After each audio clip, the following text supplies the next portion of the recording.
বৈষম্য বিরোধী ছাত্র আন্দোলনে একমাত্র ভাই রাব্বিকে হারিয়ে প্রাণহীন দুই বোন।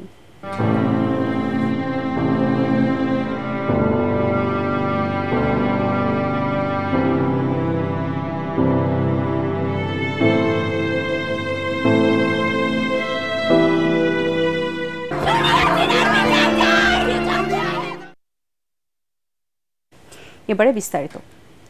দেশ গঠনে শিক্ষার্থীদের শুরু করা কাজ শেষ না করে বেরিয়ে যাওয়ার কোনো সুযোগ নেই বলে জানিয়েছেন প্রধান উপদেষ্টা ডক্টর মোহাম্মদ ইউনূস।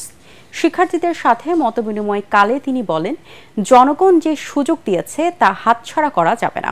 ষড়যন্ত্রকারীরা আবারও দেশকে অশান্ত করার চেষ্টা করবে বলেও সবাইকে সতর্ক করেন প্রধান উপদেষ্টা। বিস্তারিত আপেল মাহমুদের রিপোর্টে।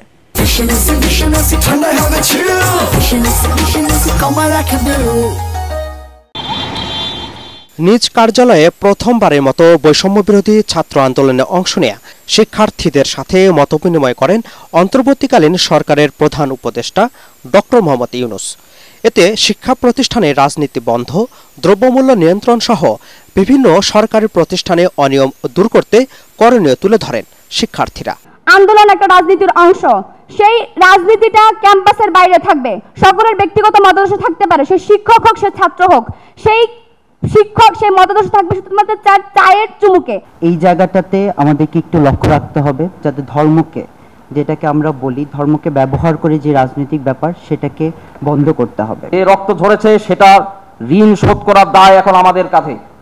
আমরা একটি মহান ঐতিহাসিক দায়িত্ব পেয়েছি, আমাদের এই দায়িত্ব পালনে ঐক্যবদ্ধ থাকতে হবে।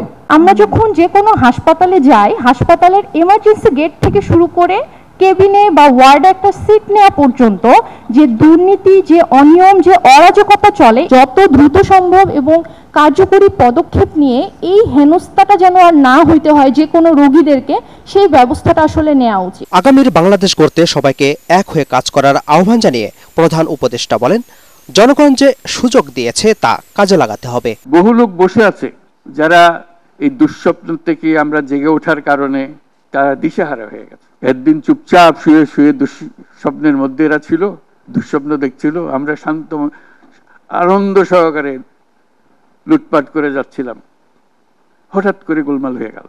তারা কি চুপচাপ বসে থাকবে? মোটেই না।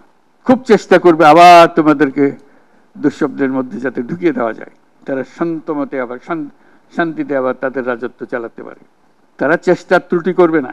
কাজে যে কাজ শুরু করেছো, এই কাজ সমাপ্ত না হওয়া পর্যন্ত এর থেকে বেরিয়ে যেও না। বাংলাদেশের পরিবর্তনের ঢেউ বিশ্বের অন্যান্য দেশের জন্য অনুকরণীয় বলেও জানান তিনি। যারা বাংলাদেশি নয়, অন্যান্য দেশের তরুণরা, তারা বলছে আমরাও দেখতে চাই, কারণ আমাদের দেশেও এরকম দরকার।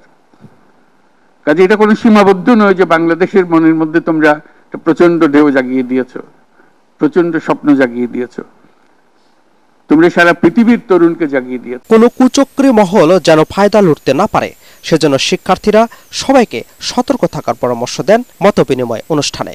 তো মব জাস্টিসটাকে নিয়ন্ত্রণ করা আসলে এই মুহূর্তে আমি মনে করি প্রধান কাজের মধ্যে। Apple Mahmud, ATN Bangla, Dhaka.